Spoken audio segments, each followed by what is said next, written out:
The second task was to actually, if you have to tackle one problem, first thing you do, you have to assess it.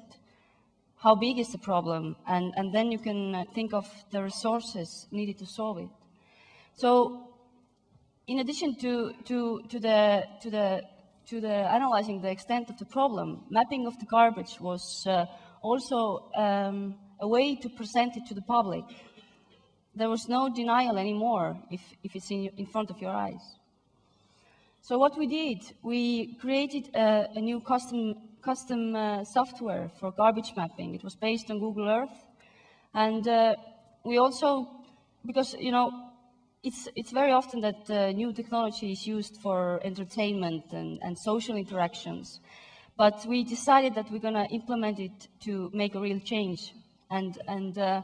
So we developed a system of a virtual map in the internet, which was open for everybody to see. We connected with a GPS device, mobile phones, and the software. So basically, we invited people to play a game of mapping garbage.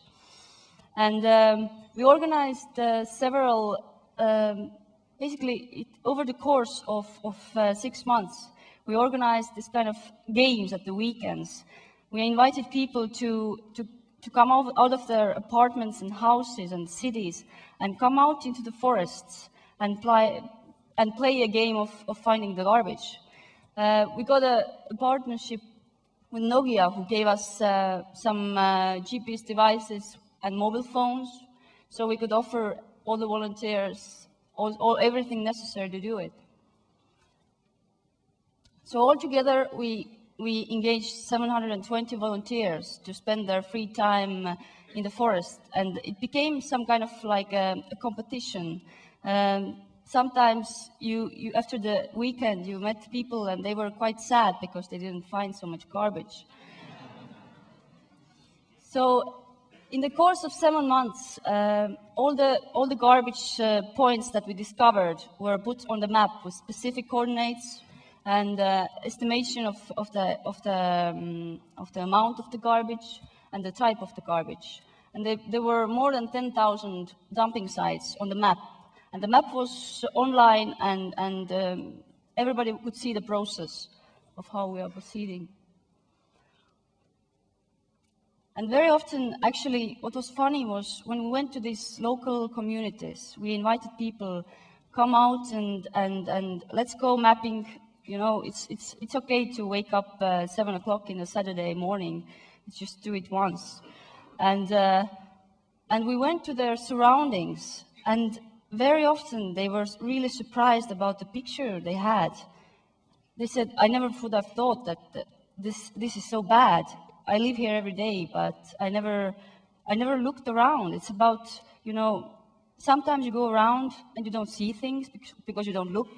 And of course, it's nicer to ignore the garbage because it doesn't look pretty. So very often people started to connect the scale of the initiative, the national concept with the local concept. They could see that this is something that will change their everyday environment, places where they go to work and they spend their free time. So this is one example of one of the points in the map where you have also a picture and the characteristics of the dumping site. So of course, because the task was so big, we had to engage a lot of partners. But what we did differently was very often with the civic initiatives and volunteering projects, companies see it as a possibility for a nice advertising, They just give you a sum of money and say that, put our logo there and we're happy. Cool, we have made the world a better place. But instead, we wanted them to be engaged with the idea on a deeper level. And at first, of course, we met a lot of disheartenment, like, what do you mean? We just offered you amount of money, and what is the problem? But because we approached them this way, we got in every organization we engaged, there were private enterprises, also governmental institutions, and many NGOs. we got connections with real people. And I think over time, most of our partners they were organizations, but inside the organizations, there were people who were really engaged with the project and cared about it on a personal level. So that means that if in the middle of the planning process, nobody had done it before, we planned as much as we could, but there are always surprises. So that meant that our partners were really partners in the process. So if anything was needed or needed a reaction, we were not alone, we were with many.